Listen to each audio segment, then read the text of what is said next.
While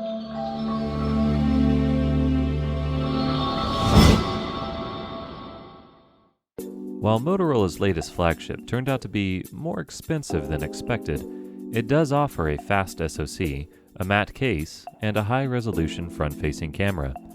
Those are enough for us to take a closer look at the Edge 30 Pro in this video review. The smartphone's rear cover is made of a frosted glass that changes color depending on the level and angle of light. This makes for a superbly premium look and manages to prevent fingerprints as well. Like other Motorola phones, the frame is made of plastic.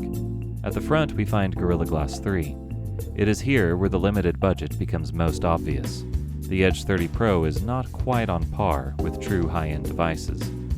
With a display size of 6.7 inches and a weight of 196 grams, or 6.9 ounces, the Edge 30 Pro is a large and relatively heavy smartphone. The Motorola Edge 30 Pro supports the latest Wi-Fi standard, Wi-Fi 6E, as well as older standards like Wi-Fi 5 and Wi-Fi 4. As expected, the Motorola Edge 30 Pro supports 5G, although it lacks support for millimeter wave and is limited to the slower sub-6 GHz. It also supports a variety of 4G frequencies, which means it should be usable abroad and pretty much all over the world. Outdoor GPS connections are almost instantaneous, and the number of connected satellites is good. We took the device on a bike trip around the block in order to determine its real-world GPS accuracy, and it proved to be very accurate, after some initial minor issues. Accuracy is very good, with only 3 meters of variance over the trip. Compared to the Edge 20 Pro, Motorola changed the camera setup significantly on this new device. Gone are the predecessor's 108 megapixel main sensor and 8 megapixel periscope zoom sensor. These have been replaced with two 50 megapixel sensors supporting a lossless hybrid zoom between the wide-angle and main lenses. Without a doubt, the 50 megapixel wide-angle camera is a highlight not often found in smartphones. Due to its quad-pixel technology, its effective resolution is normally limited to just 12 megapixels, but it does support a full-resolution 50 megapixel mode. Bonus point, the wide-angle camera supports a high-quality macro mode. Despite its higher resolution, it failed to produce images that were noticeably better than wide-angle photos taken with other high-end smartphones. The display's Full HD resolution may not be record-breaking, but it's certainly enough for a 6.7-inch display. The Edge 30 Pro's AMOLED display supports HDR10+ with a maximum brightness of 658 nits. However, other smartphones got much brighter than this.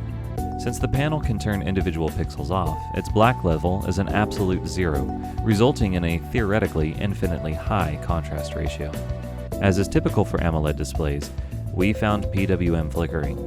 The good news is that it flattened out at 75% brightness at a consistent 60 Hz, which many people find more pleasant.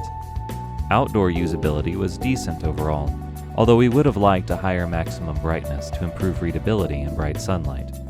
Viewing angles were as expected. Qualcomm's Snapdragon 8 Gen 1 comes with 8 cores running at up to 3 GHz. While it cannot keep up with the Apple A15, the Edge 30 Pro performed very well for an Android smartphone, and it should easily handle demanding applications. In terms of graphics performance, the Edge 30 Pro even managed to outperform the iPhone 13 in some benchmarks. It should thus offer a boatload of power for visually demanding applications. Web browsing performance was very fast on this smartphone, and the Edge 30 Pro managed to outperform its competitors by quite a significant margin. The Edge 30 Pro turned out to be anything but power efficient, and it consumed a maximum of 10.4 watts in our power consumption tests, with even higher peaks while running GFX Bench or Geekbench. It was also not the most efficient device when idle. The battery is 300 mAh larger than the Edge 20 Pro's, resulting in overall improved battery life that is finally at a level acceptable for this class. It lasted for 13 hours and 36 minutes in our Wi-Fi test, a result that could have been further improved with a fixed 60 Hz refresh rate, as well as additional power-saving modes.